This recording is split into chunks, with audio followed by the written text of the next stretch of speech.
Welcome everyone to CS 160. We're starting with a massive real world system, the U.S Mexico border.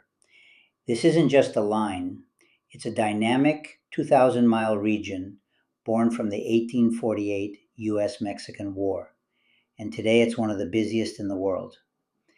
As you will read in Chapter 1, we'll analyze the complex historical, geographic, economic, and cultural forces that shape this divide. Then we'll shift gears. In Chapter 2, we'll look for the broad definition of an international boundary. You'll learn how borders are managed through a blend of international law, treaties, and geographic features.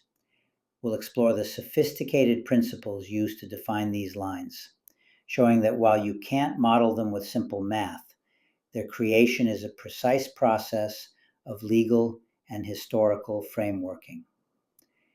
Let's get started with Module 1.